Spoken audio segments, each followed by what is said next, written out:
дар осонаи таҷлили ҷашни 35-солагии истиқлоли давлатии ҷумҳурии Тоҷикистон ва фарурасии фасли баҳори нозанину Наврӯзи оламафрӯз дар шаҳру ноҳияҳои вилояти Суғд бахусус ноҳияи Бобоҷон Ғафуров тадбирҳои ободонию кабудизоркунӣ вусъати тоза касб намуданд.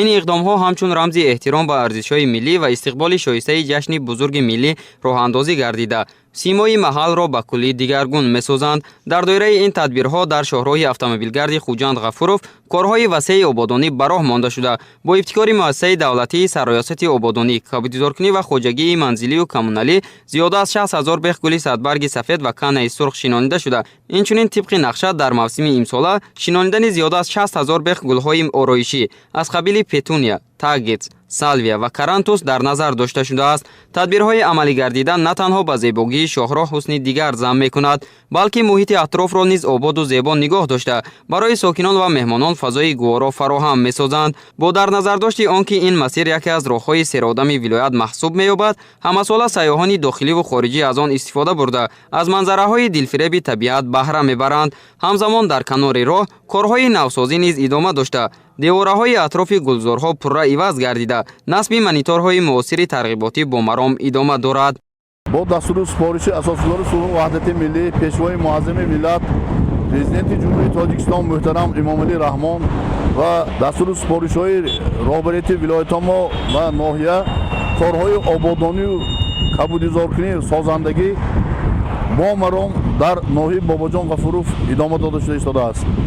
ва дар ин ҷо чӣ хеле ки дида истодаем, мо дар шоҳроҳи Хуҷанд Ғафуров ба масоҳати 7 километр мебошад гулҳои мавсимӣ ба монанди петуния, тагетс, марҷонгул шинонида ва дар ин ҷо гулҳои саббарги сафед ва канаи сурх шинонида шудааст. корҳои ободонӣ созандагӣ сабзкорӣ на балки дар ҳамин шоҳроҳи Хуҷанд Ғафуров дар миқёси ноҳияи Бобоҷон Ғафуров дар ҳам 12 шаҳраку ҷамоат идома дода истодааст. ва дар ин ҷо мо зиёда аз 30 адад таблиғотҳои рекламавии барқӣ наслу фасл карда шудааст.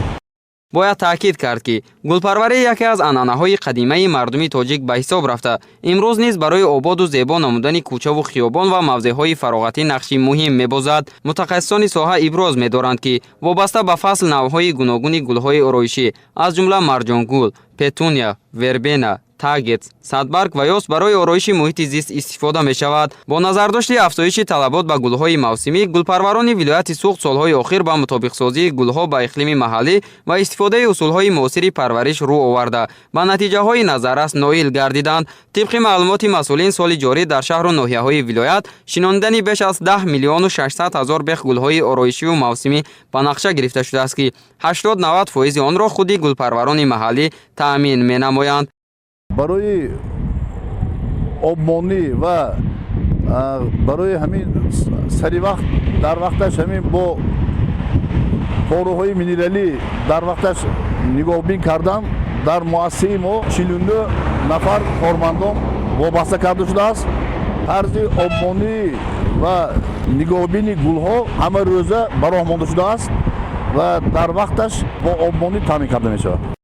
имрӯзҳо иқдомҳои созандагиву бунёдкорӣ ва сабзкориву гулшинонӣ дар шаҳру ноҳияҳои вилоят шаҳодати онанд ки мардуми сарбаланди кишвар бо рӯҳияи баланд ва эҳсоси гарми ватандӯстӣ ба истиқболи ҷашни муқаддаси миллӣ 35-солагии истиқлоли давлатии ҷумҳурии Тоҷикистон омодагӣ мебинанд. ободонии муҳити зист, сабзкорӣ ва гулшинонӣ на танҳо зебоии муҳитро таъмин мекунад, балки эҳсоси ифтихор аз ватан ва муҳаббат ба сарзамини аҷдодиро дар қалби ҳар сокини мамлакат, хосан насли наврасу ҷавон тақвият мебахшад.